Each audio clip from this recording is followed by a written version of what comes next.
Chères franciliennes, chers franciliens, après 2015, l'année 2016 nous a apporté, elle aussi, son lot de tragédies, avec des actes barbares qui n'ont pas épargné l'Île-de-France.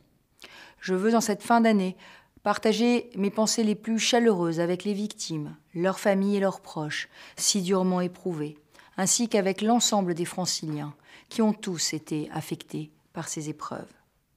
En cette fin d'année, je pense aussi à tous les franciliens qui souffrent du chômage, à ceux qui vivent dans la précarité, à ceux qui sont exclus et à ceux qui sont seuls, et plus largement, à tous ceux qui se sentent oubliés et qui ont perdu confiance dans la parole comme dans l'action publique. La région veut être résolument à leur côté. Depuis 1 an, j'ai mis toute mon énergie à faire de 2016 une année placée sous le signe d'une intense action pour redonner espoir aux franciliens. En 2017, vous pourrez voir les premiers fruits de nos décisions. Plus des 2/3 de mon programme de campagne ont d'ores et déjà été votés.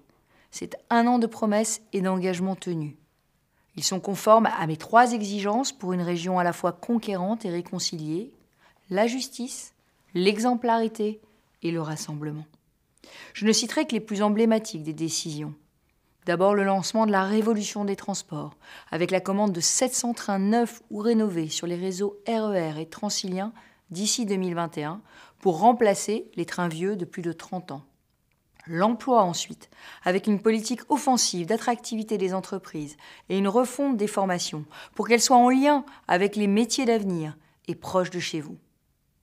Le bouclier de sécurité enfin, avec plus d'agents de sécurité dans les transports, plus de vidéoprotection, plus de moyens pour les polices municipales et plus de protection pour les établissements scolaires. L'éducation est aussi une de nos priorités, avec un plan d'urgence pour les lycées vétustes et saturés. En 2016, nous avons relancé l'investissement au service des franciliens et réduit le budget de fonctionnement de la région, en luttant contre les gaspillages et en baissant le train de vie de la région. Nous aurons fait, en 2 ans, près de 200 millions d'euros d'économies. C'est l'équivalent de 25 € d'économies par contribuable francilien. Nous sommes désormais la région la plus économe de France. Toute cette année, nous avons aussi veillé à réaffirmer haut et fort les valeurs de la République, au premier rang desquelles la laïcité et l'égalité femmes-hommes.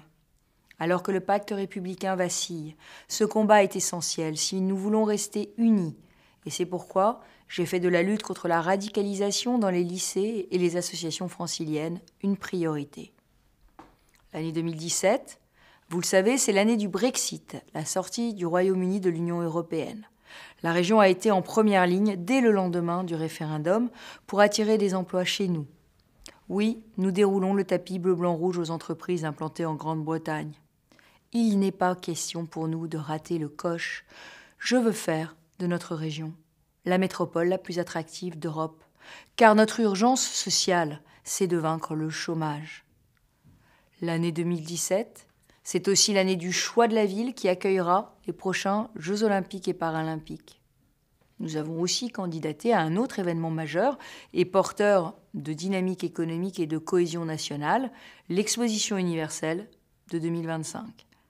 Ce sont 2 occasions de faire rayonner notre région, mais aussi de la valoriser, pour y attirer à nouveau les talents et les investisseurs.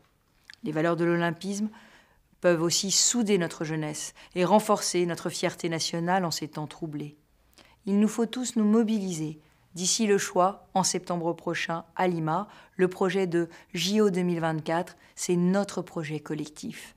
Chers franciliens, chères franciliennes, vous pouvez compter sur mon engagement le plus total à poursuivre sans relâche ce que nous avons commencé en 2016, en appliquant à la lettre le programme pour lequel vous nous avez élus. En ce soir de réveillon, j'ai une pensée particulièrement reconnaissante pour tous ceux qui, dans notre région, sont mobilisés à leurs tâches, les agents des services publics, les agents des sociétés de transport, les forces de sécurité et de secours, les professionnels de santé, mais aussi tous les bénévoles associatifs et nos militaires déployés sur les terrains extérieurs qui œuvrent à notre protection et à la défense de nos valeurs. Que cette année 2017 soit pour vous tous une année de bonheur au pluriel, de santé et de prospérité, entourée par l'affection de vos proches. Je vous souhaite à tous une très belle et heureuse année.